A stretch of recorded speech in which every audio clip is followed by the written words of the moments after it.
Chapter 3. Across the Moor.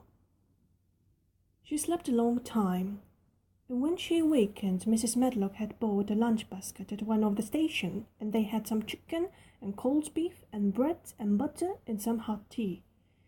The rain seemed to be streaming down more heavily than ever, and everybody in the station wore wet and glistening waterproofs.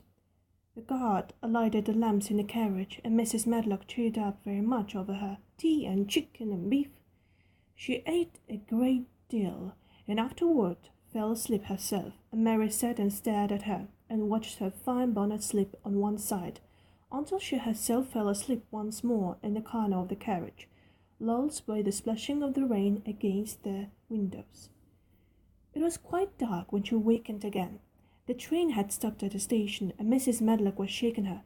"You have had a sleep," she said.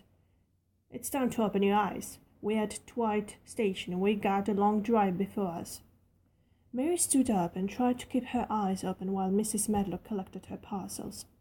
The little girl did not offer to help her, because in India native servants always picked up or carried things, and it seemed quite proper that other people should wait on one. The station was a small one, and nobody but themselves seemed to be getting out of the train. The station master spoke to Mrs. Medlock in a rough, good-natured way, pronouncing his words in a queer, broad fashion, which Mary found out afterward was Yorkshire.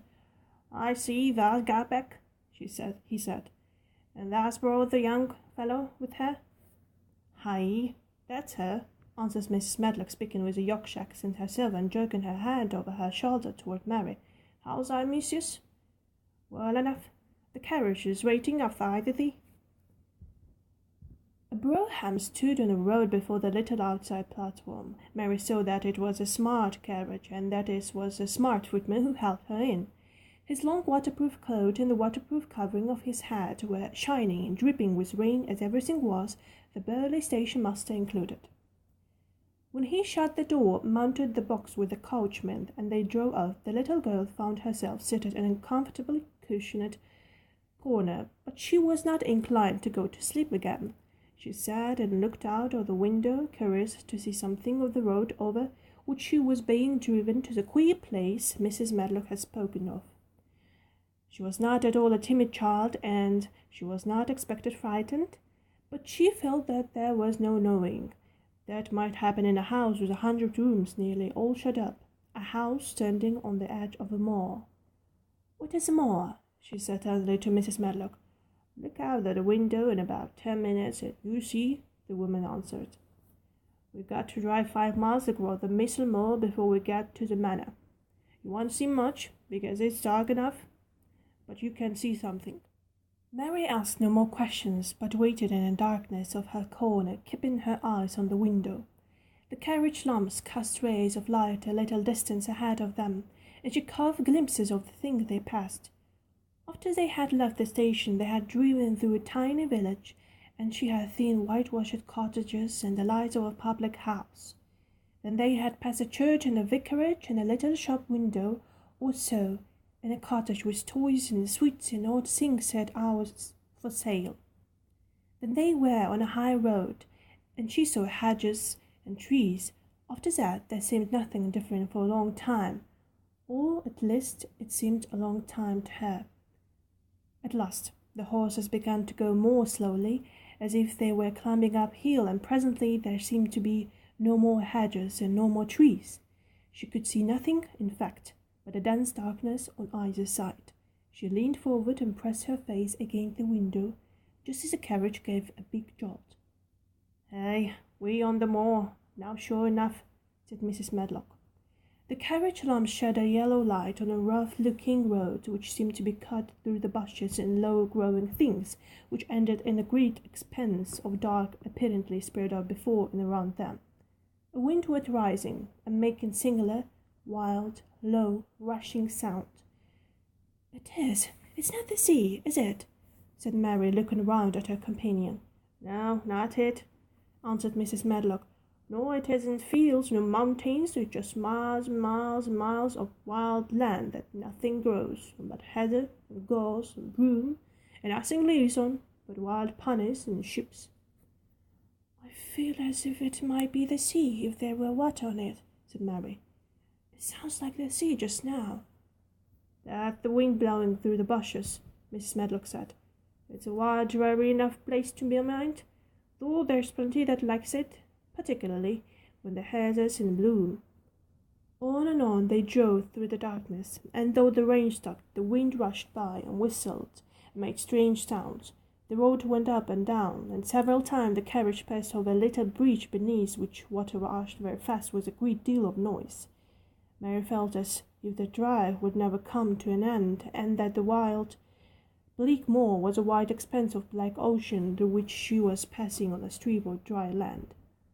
"I don't like it," she said to herself. "I don't like it," and she pinched her thin lips more tightly together. The houses were climbing up a hilly piece of road when she first caught sight of a light. Mrs. Medlock saw it as soon as she did and drew a long sigh of relief. "I'm glad to see that a bit of light twinkling," she explained. "It's a light in the lodge window. We shall get a good cup of tea after a bit, at all events." It was after a bit, as she said, for when the carriage passed through the park gates, where was still 2 miles of avenue to drive through, and the trees, which nearly met overhead, made it seem as if they were driving through a long dark vault.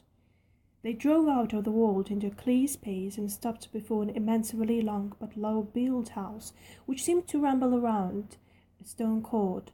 At first, Mary thought that there were no light at all in the windows, but as she got out of the carriage, she saw that one room in the corner upstairs showed a dull glow. The entrance door was a huge one, made of massive, curiously shaped panels of oak, stopped with big iron nails and bound with great iron bars. It opened into the enormous hall, which was so dimly lighted that the faces in the portraits on the walls and the figures in the suits of armor made Mary feel that she did not want to look at them. As she stood on the stone floor, she looked a very small, odd little black figure, and she felt as small and lost and odd as she looked. A neat, thin old man stood near the maidservants, who opened the door for them. "You are to take her to her room," he said in a husky voice. "He doesn't want to see her. He's going to London in the morning." "Very well, Mr. Pitcher," Mrs. Medlock answered. "So long as I know what's expected of me, I can manage." "What's expected of you, Mrs. Medlock?" Mr. Pitcher said. "That you make sure that he's not disturbed and that he doesn't see what he doesn't want to see." And then Mary Lennox was led up a broad staircase and down a long corridor and up a short flight of steps and through another corridor and another, until a door opened in the wall, and she found herself in a room with a fire in it and a supper on a table. Mrs. Medlock said unceremoniously, "Well, here you are. This room and the next are where you live, and you must keep to them. Don't you forget that." It was in that way Mistress Mary arrived at Misselthwaite Manor, and she had perhaps never felt quite so contrary in all her life.